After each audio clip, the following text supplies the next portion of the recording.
Assalamualaikum warahmatullahi wabarakatuh. Selamat siang teman-temanku sekalian. Perkenalkan, nama saya Rostina Hadianti beserta dua rekan saya, yaitu Dila Azkia Fauziah dan Novi Nafisatul Makiyah. Kami dari kelompok 5 Prodi PAI FEIK Universitas Garut semester 5. Di sini kami akan memaparkan materi tentang perkembangan Islam di Indonesia. Untuk pemaparan materi tersebut, kita simak video berikut ini. Baiklah teman-temanku sekalian, untuk pemaparan materi akan saya mulai. Untuk perkembangan Islam di Indonesia ini, bahasan yang pertama adalah tentang bagaimana cara Islam masuk ke Indonesia.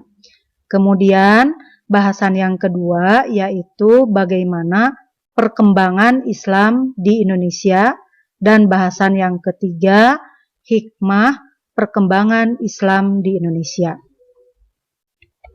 Untuk bahasan yang pertama yaitu bagaimana cara Islam masuk ke Indonesia.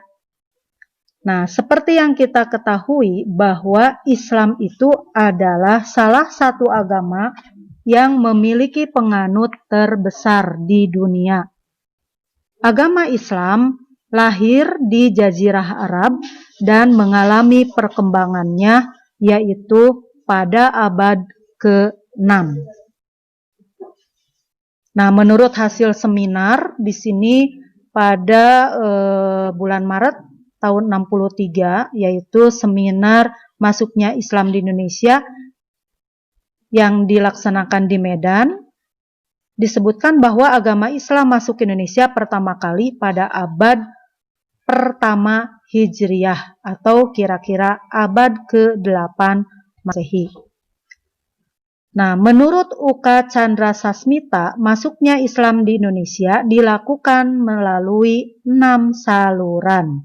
Di antaranya melalui saluran perdagangan, kemudian perkawinan, tasawuf, pendidikan, kesenian, dan politik.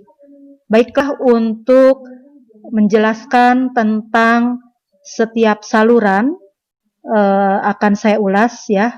Diawali dengan yang pertama, melalui perdagangan.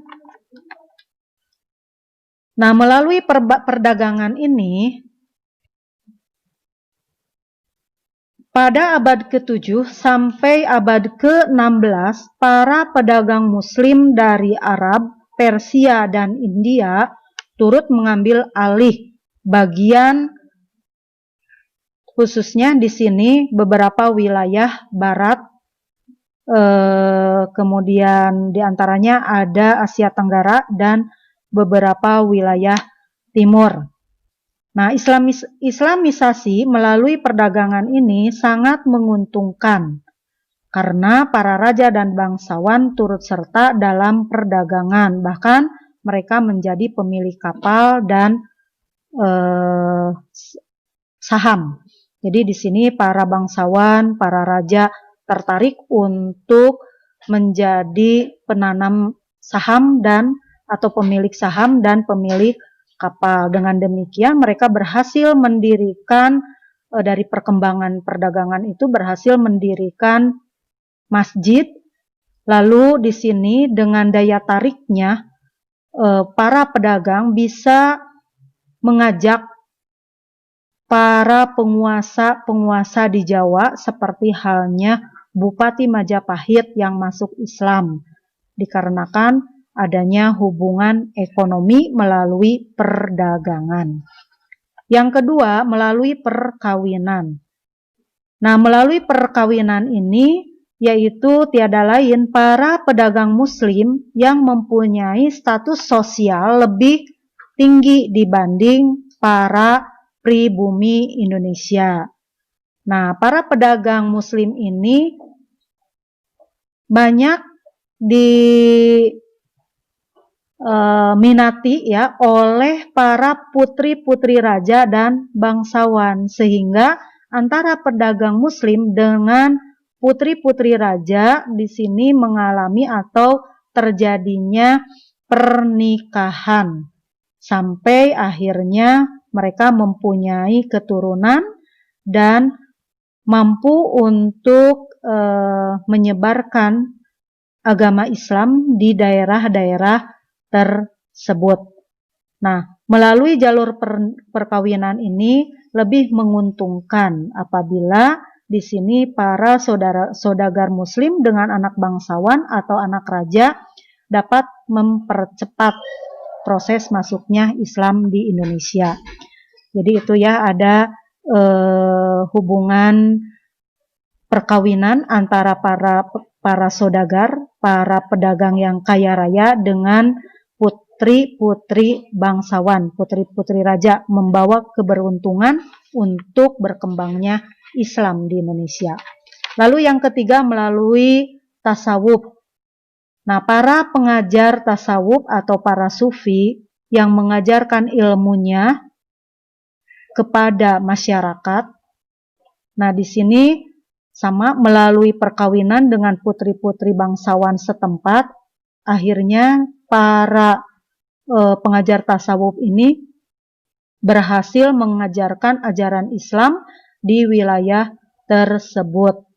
Seperti halnya di sini Hamzah Pansuri di Aceh, kemudian Sunan Panggung di Jawa. Beliau adalah tokoh-tokoh tasawuf yang berhasil mengembangkan Islam. Lalu yang keempat melalui pendidikan. Nah, Islamisasi melalui pendidikan ini contohnya melalui pesantren ataupun di pondok-pondok. Nah, para santri yang menimba ilmu di pesantren atau di pondok, mereka pulang ke kampungnya masing-masing. Nah, kemudian di kampungnya itu mengajarkan ajaran Islam dan sekaligus mengembangkan ajaran Islam di tempat masing-masing. Kemudian melalui kesenian. Nah, melalui kesenian ini yang paling dominan, ini terkenal ya tokohnya, adalah Sunan Kalijaga. Beliau menyebarkan Islam melalui saluran kesenian ini dengan menggunakan media wayang. Nah, dalam cerita pewayangan ini seperti halnya cerita Mahabharata dan Ramayana, di dalamnya tetap diselipkan ajaran Islam dan seperti halnya nama-nama pahlawan Islam. Kemudian kesenian yang dijadikan alat Islamisasi ini dapat berupa sastra seperti halnya hikayat dan babad. Kemudian seni bangunan dan seni ukir. Yang keenam adalah saluran politik. Nah, melalui politik ini Islam bisa berkembang karena terutama di Sulawesi dan di Maluku ya. Karena apa? Karena pengaruh dari raja-raja. Nah, raja-raja ini karena adanya kepentingan politik, mereka berhasil memeluk agama Islam dan memerangi kerajaan-kerajaan non-Islam. Nah, demikian untuk bahasan pertama. Kita lanjutkan untuk bahasan yang kedua, yaitu bagaimana perkembangan Islam selanjutnya di Indonesia. Nah, perkembangan Islam di Indonesia, di sini ada beberapa wilayah. Di antaranya yang pertama adalah Sumatera. Di daerah Sumatera ini, terutama Sumatera bagian utara, seperti di daerah Pasai dan Perlak, letak dari wilayah ini sangat strategis, yaitu ada di tepi Selat Malaka, di mana Selat Malaka ini sebagai jalur lalu lintas yang ramai, yaitu dilalui oleh kapal-kapal dagang dari India ke Cina. Perkembangan Islam di Sumatera ini yaitu adanya kerajaan Islam Samudra Pasai, di mana dipimpin oleh Sultan Al-Malik As-Saleh sebagai rajanya. Pada tahun 1261 Masehi, Kerajaan Samudra Pasai berdiri di Aceh, sehingga Aceh di sini merupakan wilayah yang mempunyai ajaran Islam yang sangat kuat dan Islam berkembang sangat pesat. Dengan demikian, Aceh mendapat julukan sebagai Serambi Mekah. Kemudian perkembangan Islam di wilayah Jawa. Nah, di wilayah Jawa ini bukti adanya atau masuknya Islam yaitu dengan ditemukannya nisan makam Siti Fatimah binti Maimun di daerah Leran atau Gresik yang wafat pada tahun 1101 Masehi. Kemudian perkembangan Islam di tanah Jawa ini dilakukan oleh para ulama dan para mubaligh yang dikenal dengan Wali Songo atau 9 wali. Di antaranya ada Sunan Gresik, Sunan Ampel, Sunan Bonang, Sunan Giri, Sunan Derajat, Sunan Gunung Jati, Sunan Kudus, Sunan Kalijaga, dan Sunan Muria. Yang ketiga, wilayah Islam ada di Sulawesi. Ya, di Sulawesi pada tahun 1562 sampai 1565 Masehi di bawah pimpinan Raja Tuma Parisi Kolama, yaitu sebagai raja dari kerajaan Guatalo, berhasil menaklukkan daerah Selayar, Bulukumba, Maros, Mandar, dan Luwu. Nah, pada masa itu di kerajaan Guatalo terdapat kelompok-kelompok masyarakat Muslim dalam jumlah yang cukup besar, sehingga atas jasa Dato Ribandang dan Dato Sulaimana, penyebaran dan pengembangan Islam lebih intensif dan lebih pesat lagi. Kemudian di Kalimantan, berdasarkan Hikayat Banjar, Pangeran Samudra meminta bantuan kepada Kerajaan Demak, yaitu tepatnya pada Sultan Trenggono, untuk memerangi Kerajaan Daha. Dengan perjanjian, apabila Kerajaan Daha dapat dikalahkan, maka Pangeran Samudra beserta rakyatnya bersedia masuk Islam. Ternyata berkat bantuan tentara Demak, Pangeran Tumenggung dari Kerajaan Daha dapat ditundukkan. Dan sesuai dengan perjanjian, akhirnya Raja Banjar, Pangeran Samudra, beserta segenap rakyatnya masuk Islam dan bergelar Sultan Surya Mullah. Perkembangan selanjutnya yaitu di wilayah Maluku dan sekitarnya, terjadi pada tahun 1400 sampai 1500 Masehi. Islam telah masuk dan berkembang di Maluku, dibawa oleh para pedagang Muslim dari Pasai, Malaka, dan Jawa. Mereka sudah beragama Islam, banyak yang pergi ke pesantren-pesantren di Jawa Timur untuk mempelajari Islam. Nah, demikianlah untuk pemaparan bahasan yang kedua. Selanjutnya kita lanjutkan untuk pemaparan yang ketiga, yaitu hikmah dari perkembangan Islam di Indonesia. Apa saja hikmah dengan berkembangnya Islam di Indonesia? Ini kita bagi menjadi 3 masa. Yang pertama, masa penjajahan. Kemudian yang kedua, masa perang kemerdekaan. Dan yang ketiga, masa pembangunan. Kita ulas sedikit ya untuk yang pertama, kedua, dan ketiga. Di mana pada masa penjajahan peran umat Islam sangat besar atau sangat banyak. Jadi umat Islam di sini sama-sama berjuang untuk menghadapi penjajahan. Baik penjajahan yang pertama datang yaitu dari bangsa Portugis. Kemudian disusul dengan bangsa Belanda. Nah, bagaimana di sini peran umat Islam di mana mereka berjuang untuk sesuai dengan ajaran yang diajarkan oleh agama Islam, yaitu masyarakat Indonesia dibebaskan dari pemuja berhala dan pemuja dewa-dewa atau pemuja kepada raja ya. Raja ini bisa dijadikan sebagai bagi masyarakat pada waktu itu sebagai orang yang betul-betul menjadi panutan, sehingga pada raja itu mereka sangat patuh ya.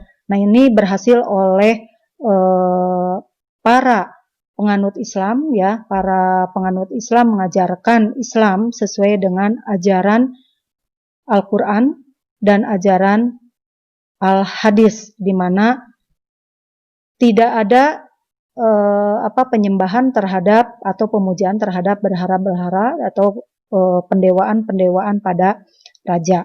Kemudian rasa persamaan dan rasa keadilan. Dalam masa menghadapi penjajahan ini, rasa persamaan dan rasa keadilan sangat diperlukan. Dan ajaran Islam betul-betul mengajarkannya seperti yang tercantum dalam Al-Quran surat An-Nahl ayat 90. Nah, kemudian dalam ajaran Islam pun di sini semangat cinta tanah air dan rasa kebangsaan.